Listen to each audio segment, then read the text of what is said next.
Hey guys, how are you all? This is Mukta and we were doing Geography NCERT series. In today's video, we'll cover chapter 2, Latitudes and Longitudes. जिन्होंने अभी तक channel को subscribe नहीं किया है सो फटाफट से कर लीजिए। स्टार्ट करते हैं हमारा आज का टॉपिक। आज का जो चैप्टर है 2 which is latitudes and longitude. सबसे पहले तो आप यहाँ पे इस ग्लोब को देखिए। ये आपने कई बार देखा होगा, ग्लोब सभी ने देखा है ना। इसमें यहाँ पे क्या चीज दिखाई दे रही है कि जो हमारी अर्थ है which is tilted on its axis, ये टिल्टेड है ना, टिल्टेड है। अब यहाँ पे आपको एक नीडल सी दिखाई दे रही है। ये जो नीडल है that actually passes through it, और यहाँ पे आपको इस पोल पे दिखाई दे रही है। तो ये जो नीडल है ये इस पूरे अर्थ के अंदर से यहाँ से पास कर रही है। अर्थ इन द सेंस इस ग्लोब में, अभी हम इस ग्लोब में देख रहे हैं ना, तो इस ग्लोब में यहाँ पे ये पूरी पास कर रही है इस प्रकार से। And then just a second, ये पूरी पास करिए और इसी नीडल के चारों तरफ ही, इसी नीडल के ऊपर ही ये मतलब कि रोटेट कर रहा है ये जो ग्लोब है। तो वैसे ही हमारी अर्थ पे क्या होता है, हमारी जो अर्थ है उसका भी जो ये नॉर्थ पोल है और साउथ पोल है उसको कनेक्ट करता हुआ उसके मिडल से एक इस प्रकार से एक इमेजिनरी लाइन ड्रॉ की जाती है, उसे अर्थ का एक्सिस कहते हैं। अब ध्यान रखना कि जो अर्थ का एक्सिस है वो एक इमेजिनरी लाइन है which is connecting from its north pole to the south pole and earth rotates on its own axis. ये जो इमेजिनरी लाइन है इसी के ऊपर ही वो रोटेट करती रहती है ना, अर्थ रोटेट करती है। अब यहाँ पे देखो latitudes longitude in a simple language, जो ये हॉरिजॉन्टल लाइन है ये आपको यहाँ पे दिख रही है हॉरिजॉन्टल लाइंस। लैटिट्यूड्स जो होती है वो इस प्रकार से हॉरिजॉन्टल लाइन होती है। यहाँ पे 0 डिग्री हो गया, ये this one is 20 degree, 30 degree, 60 degree and then फिर 80 डिग्री और सबसे ऊपर यहाँ पे 90 डिग्री आ गया। Similarly in the southern hemisphere इस प्रकार से। और जो लॉन्गिट्यूड्स हैं they are the vertical lines, ये इस प्रकार से वर्टिकल लाइन्स है ना।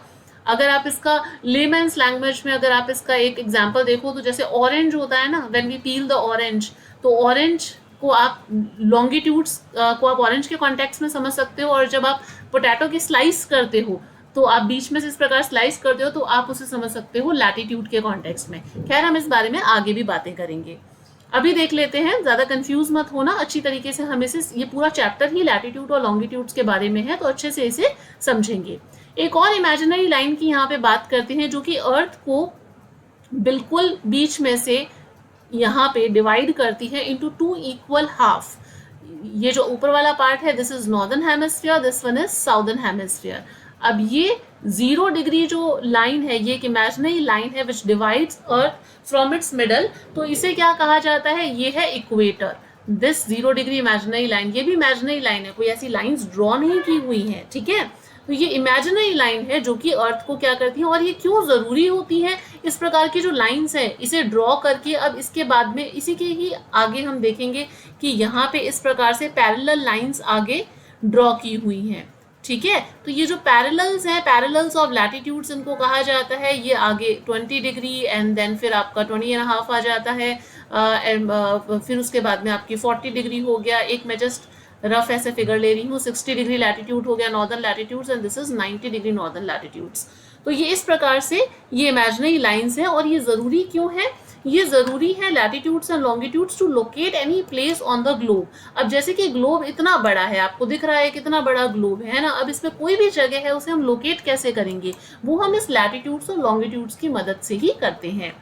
जितने भी पैरेलल सर्किल यहाँ पे देखो अच्छी तरीके से बता रखा है। ये इक्वेटर जो है, ये इक्वेटर डॉटेड लाइन जो दिख रही है ये 0 डिग्री इक्वेटर है। उसके बाद में ये 20 degree north, 40 degree and 80 degree ये नॉर्थ पोल आ जाता है। North pole is just a point, एक पूरा जो ये पोल है ये 90 डिग्री लैटिट्यूड जो है वो नॉर्थ पोल। और सिमिलरली साउथ में भी इस प्रकार से 20 degree south, 40 degree south, 60 degree and then 90 degree southern latitudes. तो ये जितने भी पैरेलल सर्कल्स हैं for equator up to the poles, इन्हें क्या कहा जाता है, जितने भी पैरेलल सर्कल्स हैं from equator to the poles इसे कहा जाता है पैरेलल्स ऑफ लैटिट्यूड्स, राइट। और इसे डिग्री में मेजर किया जाता है। यहाँ पे एक इंपॉर्टेंट लाइन है, ये चीज देखना, since the distance from the equator of the either of the poles is 1/4 of the circles, that's why it measures it will measure 1/4 of the 360 degree which means 90 degree। तो इसलिए 90 degree northern latitude जो है वो तो north pole बनाती है और जो 90 डिग्री साउदर्न लैटिट्यूड है वो बनाती है साउथ पोल। यहाँ पे यही चीज बोली गई है कि ये 0 से लेकर के 90 डिग्री जब हम अगर डिस्टेंस देखें इक्वेटर से लेकर के आप चाहे किसी भी पोल की देख लो, चाहे नॉर्थ पोल की या फिर चाहे साउथ पोल की, ये जैसे this is the equator, right, equator ये आपका हो गया 0 डिग्री, ये 0 डिग्री इसको बना दिया equator, this is north pole and this is south pole, ठीक है। अब यहां से अगर नॉर्थ पोल आप चीज देखते हो, इक्वेटर से किसी पोल की तरफ चल जाओ तो वो कितना होगा, is 1/4 of the circle round the earth. अगर हम देखें 360 डिग्री, पूरा सर्कल जो है वो तो 360 डिग्री है, इसका 1/4 यानी कि 90 डिग्री है ना। आप इसे ऐसे अच्छी तरीके से समझ सकते हैं, अगर हम अर्थ को इस प्रकार से क्वाड्रेंट के अंदर डिवाइड करें तो आप देख सकते ये 1/4 पार्ट हुआ ना, तो इससे इट्स सेल्फ एक्सप्लेनेटरी कि जो 90 डिग्री है कि जो मतलब कि जो हाईएस्ट लैटिट्यूड होगी, नॉर्थ पोल जो होगा वो 90 डिग्री नॉर्थ और जो साउथ पोल होगा विच इज 90 डिग्री साउथ, ठीक है। अब इसके बाद में यहाँ पे this is not much important, यहाँ पे देखते हैं, ये बहुत इंपॉर्टेंट फिगर है, अगर आप इसे ध्यान रख सकें तो कुछ लाइंस हैं जिसके बारे में हम और कुछ इमेजिनरी लाइंस के बारे में देख रहे हैं। हमने इक्वेटर को देख लिया 0 degree, then 23.5 north, this is again a very important latitude, इसे ट्रॉपिक ऑफ कैंसर बोलते हैं, एंड 23.5 साउथ जो आपकी लैटिट्यूड है which is known as tropic of capricorn, 66.5 north जिसे आर्कटिक सर्कल कहते हैं, एंड 66.5 साउथ, साउदर्न लैटिट्यूड जो है वो कौन सा है, अंटार्कटिक सर्कल। यहाँ पे देखो this one is arctic circle बता दिया है ना, ये वाला जो आर्कटिक सर्कल है ट्रॉपिक ऑफ कैंसर हो गया ये 23.5, this is tropic of capricorn 23.5 south हो गया, and antarctic circle is this 66.5। तो इस प्रकार से इन सर्कल्स की मदद से ये जो इमेजिनरी लाइंस है, इससे पूरा जो ये अर्थ है इसको हम 3 पार्ट्स में डिवाइड कर रहे हैं, 3 जोन्स के अंदर डिवाइड कर रहे हैं। सबसे पहले तो टॉरिड जोन आ गया, torrid zone extends between what, tropic of cancer to tropic of capricorn के बीच में जो आपको पूरा ग्रीन जोन दिख रहा है, ये पूरा का पूरा टॉरिड जोन है। Then this is the northern temperate zone, ये जो आपको पिंक कलर में पार्ट दिख रहा है ये पूरा नॉर्दर्न टेम्परेट जोन है। सिमिलरली साउदर्न टेम्परेट जोन जो है which extends between tropic of capricorn to जो अंटार्कटिक सर्कल है उसके बीच में। फिर यहाँ पे आ जाता है फ्रिजिड जोन, ये जो फ्रिजिड जोन है ये आपका अंटार्कटिक सर्कल से साउथ पोल और आर्कटिक सर्कल से नॉर्थ पोल की तरफ एक्सटेंड करता है। अब इसे टॉरिड जोन क्यों कहते हैं, क्योंकि देखो यहाँ पे सन की जो लाइट है, आगे हम देखेंगे सन की जो लाइट से जो मतलब सन की इंसोलेशन, जो इनकमिंग सोलर रेडिएशन है, सनलाइट है, वो मैक्सिमम आपको यहीं पर ही मिलती है, क्योंकि अभी इसके बारे में हम आगे पढ़ेंगे कि जो हीट है वो किस प्रकार से यहाँ पे स्प्रेड होती है, और ऊपर की तरफ जो इसकी जो सन रेज हैं वो आगे यहाँ पे क्या होती है, स्लैंट करती हैं, इस वजह से बहुत ज़्यादा इंटेंसिटी उसकी हाई नहीं होती और इतनी अप्रोप्रिएट इंसोलेशन पहुँच भी नहीं पाती है। इस वजह से ये वाला जो रीजन है वो फ्रिजिड जोन कहलाता है। क्लियर है यहाँ तक? ये देखो इस डायग्राम से आपको ज़्यादा अच्छी तरीके से चीज़ें क्लियर होगी। हीट जोन देखो, सबसे पहले हम इस एक छोटे से जो डायग्राम है इसे समझते हैं कि अगर टॉर्च की लाइट है, जैसे ये बता रखी है कि अगर ये एक किसी सरफेस के ऊपर, स्ट्रेट सरफेस के ऊपर अगर ये फॉल कर रही है तो एक छोटे से एरिया के ऊपर, एक लिमिटेड एरिया के ऊपर ही ये फॉल करेगी, छोटे से एरिया के ऊपर उस पूरे एरिया को अच्छी तरीके से कवर करेगी। अगर हम इस ऑब्जेक्ट को अगर हम स्लैंट कर दें, ठीक है, अगर हमने इसको स्लैंट कर दिया और जो टॉर्च की लाइट है वो इस डायरेक्शन में जाए, तो अब ये क्या कर रही है, ये बड़ा एरिया कवर कर रही है, एरिया बड़ा कवर कर रही है, बट अब जो इसकी लाइट है उसकी जो इंटेंसिटी है वो उतनी ज़्यादा नहीं होगी हर एरिया पे। जैसे कि देखो बताती हूँ कैसे। यहाँ पे ये वाला जो डायग्राम है ये मैंने सविंदर सिंह से लिया है, काफ़ी अच्छा है समझने के लिए, आप इससे ज़्यादा बेटर समझ पाएंगे। इक्वेटर, ठीक है, हमने हाफ पोर्शन बनाया है, जैसे पूरा अर्थ होता है यूं, तो हमने हाफ पोर्शन इसका बनाया समझने के लिए। Equator, this is northern pole and this is the southern pole. Sun की रेज इस प्रकार से यहाँ पे इक्वेटर पे आई तो ये बिल्कुल वर्टिकल इसके ऊपर सन रेज पड़ रही हैं। तो वर्टिकल जो मतलब कि सन रेज पड़ रही हैं वो कम एरिया पे पड़ रही है, बट यहाँ पे जो सन रेज है उसकी इंटेंसिटी ज़्यादा, यानी कि जो पर यूनिट एरिया है उसमें हीट जो है वो ज़्यादा यहाँ पे मिल रही है ना।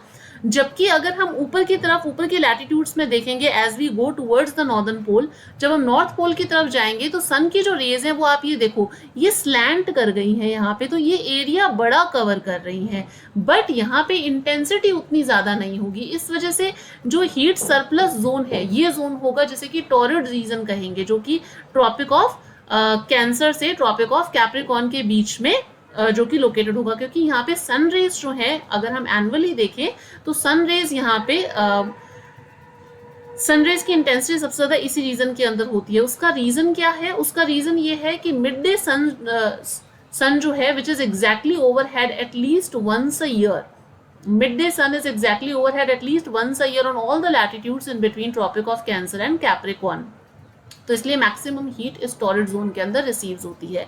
अब ये जो मिड डे सन वाला जो क्वेश्चन है ये कई बार एग्जाम्स के अंदर पूछा जाता है, हालांकि क्लास 6 में से ही लिया गया है, बट ये क्वेश्चन कई बार पूछा जाता है। Midday sun never shines overhead on any latitude beyond the tropic of cancer and tropic of capricorn. देखो क्या होता है कि जैसे कि ये हम वैसे सीजन्स का आगे भी देखेंगे, बट यहाँ पे समझने के लिए इसे कि क्यों जो मिड डे सन है, why it never shines overhead on any latitude beyond tropic of cancer, क्यों नहीं वो शाइन करता, उसके पीछे रीजन यही है कि जो अर्थ है which actually revolves around the sun, हमारी जो अर्थ की पोजीशन है सन के कॉन्टेक्स्ट में अगर हम देखते हैं, तो अब जब यहाँ पे जून 21 को क्या होता है, समर सॉल्स्टाइज, अब वहाँ पे ट्रॉपिक ऑफ जो ये कैंसर है विच एक्चुअली, ये जो ट्रॉपिक ऑफ कैंसर है that becomes a virtual equator, वो इक्वेटर की तरह बन जाता है, यानी कि जो वर्टिकल रेज है सन की वो ट्रॉपिक ऑफ कैंसर के ऊपर पड़ रही हैं। दिस इज द हाईएस्ट, है ना। इस ट्रॉपिक ऑफ कैंसर के ऊपर जो है, ट्रॉपिक ऑफ कैंसर से लेकर के नॉर्दर्न पोल्स की तरफ जो रेज जाएंगी वो अब यहाँ से स्लैंट होगी, वो वर्टिकल नहीं होगी इसके ऊपर, ठीक है। और वैसे ही यहाँ पे देखो, जब विंटर सॉल्स्टाइज होता है दिसंबर 21, तब उस टाइम पे जो ट्रॉपिक ऑफ कैप्रिकॉर्न है वो क्या हो जाता है, that becomes as a virtual equator for sun. Virtual equator यानी कि वर्टिकल रेज जो है अब ट्रॉपिक ऑफ कैप्रिकॉर्न के ऊपर पड़ती हैं। तो ये वाला जो रीजन है, ये जो आपको रीजन दिख रहा है between tropic of cancer to tropic of capricorn, इनके बीच में जितनी भी लैटिट्यूड्स हैं उनमें उन सभी लैटिट्यूड्स पे कभी ना कभी साल में एक बार जो मिड डे सन होगा, यानी कि जो बिल्कुल दोपहर का जो नून का जो सन होता है वो एग्जैक्टली ओवरहेड होता है, और उससे ऊपर की जो लैटिट्यूड्स हैं उनके ऊपर sun never shines overhead on any latitude beyond the tropic of cancer and capricorn. उसका रीजन यही है, ठीक है। ये बात हो गई, I hope it is clear. अगर आपको फिर भी कोई भी डाउट हो आप मुझसे कमेंट सेक्शन में पूछ सकते हैं, क्योंकि कई चीज़ें क्या होती है वैसे एक्सप्लेन करने की होती है, डायग्राम से आई होप जितना बेटर हो रहा है उतना क्लियर ऐसे हो सकता है, ठीक है। तो अब यहाँ पे देखो टेम्परेट जोन हमने देख लिया और वो वाला देख लिया। अब जो टेम्परेट जोन है तो वहाँ पे क्योंकि अब जो सन की रेज है, जैसे जैसे मैंने बताया था कि सन की रेज जो है वो अब धीरे धीरे क्या होती हैं, स्लैंट होती जाएंगी, तो अब जो इंटेंसिटी है तो मतलब कि उतनी ज़्यादा हीट उस रीजन में मिलेगी नहीं। तो अब क्या होगा कि जैसे जैसे हम ऊपर की तरफ जाएंगे तो ये रीजन जो है वहाँ पे मॉडरेट टेम्परेचर रहेगा, तो उसे टेम्परेट जोन कहेंगे। फिर पोल्स पे एक ऐसा रीजन आएगा जहाँ पे टेम्परेचर की इंटेंसिटी बिल्कुल ही कम हो जाएगी, रेज बहुत ज़्यादा स्लैंट हो जाएंगी, और ऑलवेज यानी कि लेस देन 40% इंसोलेशन जो है वो आपको पोल्स के ऊपर मिलता है, तो उसे फ्रिजिड जोन कहते हैं। तो ये हो गई जो अर्थ की हीट जोन्स। और इसकी बात लॉन्गिट्यूड्स। अब लॉन्गिट्यूड्स की अगर हम बात करते हैं तो लॉन्गिट्यूड्स देखो, लॉन्गिट्यूड्स का क्यों ज़रूरी है लॉन्गिट्यूड्स, क्योंकि कोई भी जो प्लेस है, यहाँ पे एक बहुत अच्छा एग्जाम्पल दे रखा है कि जो टोंगा है, टोंगा आइलैंड है पैसिफिक ओशियन में और मॉरिशस आइलैंड है इंडियन ओशियन के अंदर, ये दोनों ही सेम लैटिट्यूड्स के ऊपर सिचुएटेड है 20 डिग्री साउथ के ऊपर। तो हम अब कैसे पता करेंगे कि एग्जैक्टली टोंगा जो आइलैंड है वो कहाँ पर है और मॉरिशस आइलैंड कहाँ पे है, तो वो हम लॉन्गिट्यूड की मदद से पता करेंगे। लॉन्गिट्यूड ये देखो, लॉन्गिट्यूड इस प्रकार से क्या है, ये वर्टिकल सर्कल्स होते हैं and they are the semi circle. जो सबसे इंपॉर्टेंट चीज है ध्यान रखना है इसके अंदर कि ये जो है जितने भी हैं they are the semi circles between the decreasing steadily polewards and become zero at the pole. और इनकी देखो पैरेलल्स की तरह नहीं है, पैरेलल्स की तो डिस्टेंस जो होती है वो इक्वल रहती है, बट यहाँ पे क्या है, यहाँ पे अलग है। यहाँ पे जो इनकी जो डिस्टेंस है वो डिक्रीज होती जाती है पोलवर्ड्स, जैसे जैसे पोल के पास में पहुंचे। ये देखो गैप देख लो, यहाँ पे पोल के पास में जैसे जैसे जा रही हैं तो दो ये जो मेरिडियंस है उनके बीच में डिस्टेंस कम हो रही है, जबकि इक्वेटर पे डिस्टेंस क्या है, ये डिस्टेंस ज्यादा है ना। और पोल्स पे पहुंच करके बिल्कुल जीरो हो जाती है, डिस्टेंस बिल्कुल ही जीरो हो जाती है। अब इतनी सारी जो मतलब कि लॉन्गिट्यूड्स हैं, अब इन लॉन्गिट्यूड्स को आइडेंटिफाई करने के लिए हमें एक फोकल पॉइंट तो चाहिए, है ना। तो उसके लिए एक फोकल पॉइंट बनाया गया, एक प्राइम मेरिडियन बना दी गई, एक मेरिडियन जो कि ब्रिटिश रॉयल जो ऑब्जर्वेटरी है वहां से होकर के निकलती है, उसे कहा गया 0 डिग्री प्राइम मेरिडियन। इसका नाम क्या रख दिया, 0 डिग्री प्राइम मेरिडियन, क्योंकि ये ब्रिटिश जो रॉयल ऑब्जर्वेटरी है वहां से होकर के निकलती है। तो इसको ये जो मेरिडियन पास थ्रू ग्रीनविच में से पास होती है, ब्रिटिश रॉयल ऑब्जर्वेटरी जहां पे लोकेटेड है, और इसलिए इसको प्राइम मेरिडियन या फिर 0 डिग्री लॉन्गिट्यूड भी कहते हैं। अब ये जो 0 डिग्री लॉन्गिट्यूड है, इसके इस साइड में आपको 180 डिग्री ईस्ट लॉन्गिट्यूड्स मिलेंगे, और इधर की तरफ जो है वो आपको 180 डिग्री वेस्ट लॉन्गिट्यूड्स आपको इस प्रकार से मिलते हैं। और जो अर्थ है वो हमारी इस प्रकार से वेस्ट टू ईस्ट रोटेट होती है। ठीक है, क्लियर है यहाँ तक। वेस्टवर्ड जो मतलब कि ईस्टवर्ड भी आपको 180 डिग्री लॉन्गिट्यूड्स मिलते हैं, और आपको ईस्टवर्ड भी अगर आप जाओगे तो 180 डिग्री ईस्ट लॉन्गिट्यूड्स भी आपको यहाँ पे मिलते हैं। और ये 0 डिग्री जो है प्राइम मेरिडियन है। ठीक है, अब यहाँ पे जहाँ पे भी इंटरसेक्ट होते हैं, अब जैसे किसी भी जगह का आपने इंडिया का देखा होगा, राजस्थान का देखा होगा, तो मैप जो है हम उनकी ज्योग्राफिकल लोकेशन कैसे आइडेंटिफाई करते हैं कि क्या इसका लैटिट्यूडनल एक्सटेंशन और क्या इसका लॉन्गिट्यूडनल एक्सटेंशन है। तो हम वो कन्फाइन कर सकते हैं कि ये ग्लोब पे ये जो मतलब पर्टिकुलर कंट्री है या फिर ये जो पर्टिकुलर डिस्ट्रिक्ट है या स्टेट है वो इस लोकेशन पे है, वो हम लैटिट्यूड और लॉन्गिट्यूड से ही पता करते हैं। अब नेक्स्ट देखते हैं, ये देखो यहाँ पे ये बता रखा है, ये है ग्रीनविच आपकी, देखो एक मिनट, ये ग्रीनविच बताई गई, ये वाली जो बीच वाली है dotted line, this dotted line, ये है ग्रीनविच मेरिडियन। ग्रीनविच मेरिडियन, ये ग्रीनविच मेरिडियन है, और ये आपकी है इंटरनेशनल डेट लाइन, ये जो जिगजॉग सी बनी हुई है ना, ये इंटरनेशनल डेट लाइन है, this one is international date line.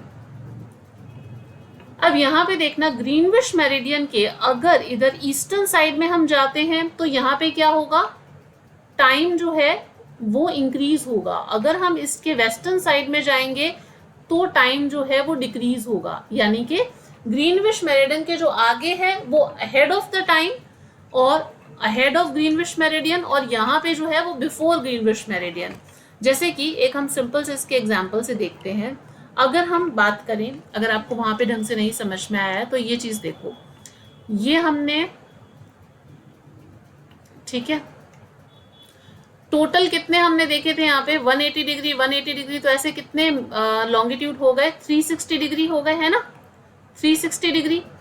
अब हमने देखा कि हमारी जो अर्थ है वो 360 डिग्री 24 आवर्स के अंदर रोटेट करती है ना। 360 डिग्री जो अर्थ है वो रोटेट करती है 24 आवर्स के अंदर, यानी कि 15 डिग्री जो है वो रोटेट करेगी अपने 1 घंटे के अंदर, और 1 डिग्री रोटेट करेगी 4 मिनट के अंदर। ठीक है, इस हिसाब से हम इसका टाइम पता कर सकते हैं।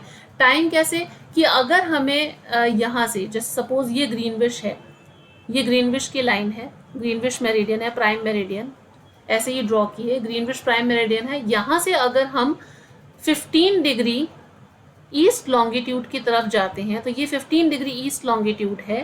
15 डिग्री ईस्ट लॉन्गिट्यूड पे टाइम क्या होगा, ग्रीनविच मेरिडियन है 0, ठीक है, 0 डिग्री। अब 15 डिग्री आगे की तरफ जाना है, ईस्ट है, तो यानी कि टाइम प्लस होगा, है ना। तो 15 डिग्री, 15 के अंदर हम यहाँ पे 4 मल्टीप्लाई कर देंगे तो कितना आ जाएगा 60। अब ये 60 क्या है, 60 मिनट्स आए हैं, तो यानी कि 1 आवर 60 मिनट्स यानी कि 1 घंटा हो गया।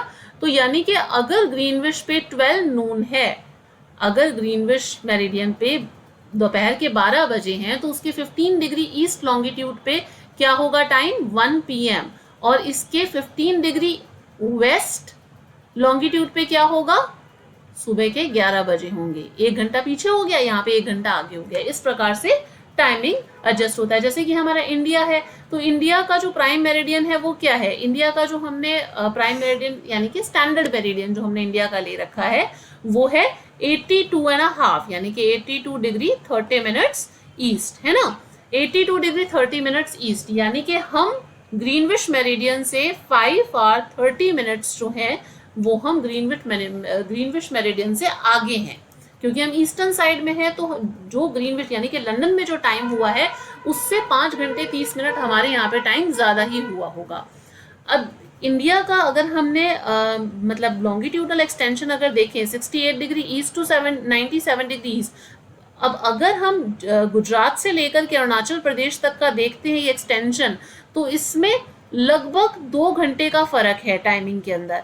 बट कन्वीनियंस की वजह से, एडमिनिस्ट्रेटिव कन्वीनियंस की वजह से, जैसे कि हम ट्रेन्स के टाइम टेबल्स बनाने होते हैं, बहुत सारी चीज़ें होती है तो कंट्री में रन करने के लिए, तो कन्वीनियंस की वजह से हमने एक ही मतलब हमने एक ही स्टैंडर्ड मेरिडियन रखा है, जिसे कि इंडियन स्टैंडर्ड टाइम कहा जाता है। वो सब जगह पर सेम ही है। वैसे 2 घंटे का डिफरेंस है अगर हम ज्योग्राफिकली अगर हम उस तरीके से देखें तो, बट हम इसे एक ही टाइम मानते हैं, चाहे मतलब कि ये 82.5 डिग्री मतलब कि ईस्ट है, तो इसके हिसाब से हमने इसी को ही स्टैंडर्ड माना हुआ है। इसके हिसाब से ही हम गुजरात में भी और अरुणाचल प्रदेश में भी हम सेम ही टाइम काउंट करेंगे, जबकि देयर इज अ डिफरेंस। इसी वजह से आसाम के अंदर चाय बागान टाइम जो है उसकी काफ़ी डिमांड चल रही थी, पीछे काफ़ी न्यूज़ के अंदर था इसकी डिमांड के बारे में। एनीवेज, ये हमने देख लिया कि इंडिया जो है वो ग्रीनविच से 5 घंटे 30 मिनट अहेड है। तो यानी कि अगर ग्रीनविच पे अगर इंडिया के अंदर 7:30 PM है, शाम का टाइम है, तो यानी कि लंदन में उस टाइम पे दोपहर के 2 बजे होंगे। तो ये सारी बात है इसके अंदर। एक और चीज़ यहाँ पे थी कि एक आपको पता होना चाहिए कि यहाँ पे एक just a second, is one more thing here. हाँ, ये देखो, the sun at the highest point in the sky, this one local time can record shortest shadow cast by the sun which is the shortest at the noon and longest at the sunrise and sunset। ये क्यों होता है आपको पता है इस बारे में कि जो सन में जो मतलब कि हमारी शेडो बनती है, अगर हम खड़े हैं तो धूप से होता है ना हमारी परछाई बनती है, शेडो बनती है, तो वो शेडो जो है वो नून में तो सबसे छोटी होती है और सनराइज और सनसेट के टाइम पे वो शेडो काफ़ी बड़ी होती है। उसका रीज़न क्या होता है, उसका सबसे बड़ा रीज़न ये है कि सन जो है वो डायरेक्टली ओवरहेड होता है नून के समय। नून में तो हम देखते हैं कि सूरज बिल्कुल हमारे सर के ऊपर ही होता है, बिल्कुल डायरेक्टली ओवरहेड होता है। तो उस टाइम पे वो क्या करता है, किसी भी ऑब्जेक्ट से बिल्कुल स्मॉलेस्ट पॉसिबल एंगल फॉर्म करता है। तो इस वजह से जो शेडो होती है वो काफ़ी छोटी बनती है। तो एक छोटी सी चीज़ थी, when I was reading that so I encountered, so I thought आपको इसका रीज़न पता होना चाहिए। एनीवेज, क्वेश्चंस फटाफट से ब्रीफली बता दो इसको। ट्रू शेप क्या है, जियोइड है। ग्लोब चैप्टर की फर्स्ट लाइन पे लिखा हुआ है, जो अर्थ का ट्रू मॉडल है वही होता है। ट्रॉपिक ऑफ कैंसर की जो मतलब लैटिट्यूडनल वैल्यू क्या होती है, 23.5 डिग्री नॉर्थ, है ना। यहाँ पे नॉर्थ लिखना मत भूलना, क्योंकि अगर आपने नॉर्थ लिखना भूल गए, अगर आपने सपोज ये नॉर्थ नहीं लिखा, तो जो ट्रॉपिक ऑफ कैप्रिकॉन है उसकी भी लैटिट्यूडनल वैल्यू तो यही है 23.5। अगर नॉर्थ लगा हुआ है तभी तो समझ में आएगा कि ट्रॉपिक ऑफ कैंसर की बात कर रहे हो, और साउथ लगा हुआ है then you are talking about tropic of capricorn, है ना। तो this is important. So 23.5 degree north ये है tropic of cancer. 3 heat zones हमने देख लिए, इसमें टॉरिड हो गया और आपका टेम्परेट जोन हो गया, फ्रिजिड जोन हो गया, ये कर लिया था। Parallels of latitude, meridians of longitude देख चुके हैं। पैरेलल सर्कल्स होते हैं टिल द पोल, और मेरिडियंस हम लोग ये देख चुके हैं, longitudes. Why does torrid zone receive the maximum amount of heat, हमने देखा ही था, वो स्लैंटिंग रेज को लेकर के हमने देखा था कि टॉरिड जोन जो है वहाँ पे सबसे मैक्सिमम अमाउंट ऑफ जो हीट है वो वहाँ पे मिलती है। Why 5:30 PM in India and 12 noon in the London, क्योंकि भाई इंडिया जो है which is ahead of Greenwich, और कितना अहेड है हमारा जो इंडिया है वो 5 hour 30 minutes जो है वो अहेड है लंदन से। Value of prime meridian 0 degree होती है, फ्रिजिड जोन पोल के पास में लोकेटेड है, टोटल नंबर ऑफ लॉन्गिट्यूड्स कितना होता है 360 degree, Antarctic circle is located in southern hemisphere, grid of the network, grid जो वैसे जो ग्रिड बनी हुई थी हमने देखा था वहां पे ग्रिड्स बनी हुई थी, ये लैटिट्यूड और लॉन्गिट्यूड्स की जो ग्रिड बनी हुई होती है और ये जो इंटरसेक्शन पॉइंट होता है इसे ग्रेटिक्यूल्स कहा जाता है। तो ये जो ग्रिड्स होती हैं पैरेलल्स ऑफ लैटिट्यूड्स और मेरिडियंस ऑफ लॉन्गिट्यूड की, जो इस नेटवर्क को ही ग्रिड बेसिकली यही एक नेटवर्क होता है। The tropic of capricorn is located in, कहाँ पे लोकेटेड है भाई, साउदर्न हेमिस्फीयर के अंदर लोकेटेड है। स्टैंडर्ड मेरिडियन क्या है 82 and 30 degree, sorry 82 degree 30 minutes east, है ना। यहाँ पे भी आप ईस्ट और वेस्ट, ये ईस्ट लगाना मत भूलना, अगर ईस्ट आप नहीं लिखते सिर्फ आप ये नंबर लिख देते हैं देन आपका आंसर आधा है, पूरे नंबर नहीं मिलेंगे, हो सकता है काट भी दे, ठीक है। 0 डिग्री मेरिडियन को ग्रीनविच मेरिडियन या प्राइम मेरिडियन कहते हैं, ये लिख लेना। Distance between the longitude decreases towards the poles, जैसे जैसे पोल्स की तरफ जाओगे तब आपको जो डिस्टेंस है वो आपको डिक्रीज हुई भी मिलेगी। The Arctic circle is located in the northern hemisphere, northern hemisphere के अंदर ये आर्कटिक सर्कल जो है वो लोकेटेड है। So this is all about chapter 2 of class 6। I hope it is clear to all of you. अगर कोई भी आपको डाउट्स हैं you can ask it in the comment section. I will try to resolve your doubts and stay connected. See you in the next video. Till then, stay connected. Bye. Just a second. Bye.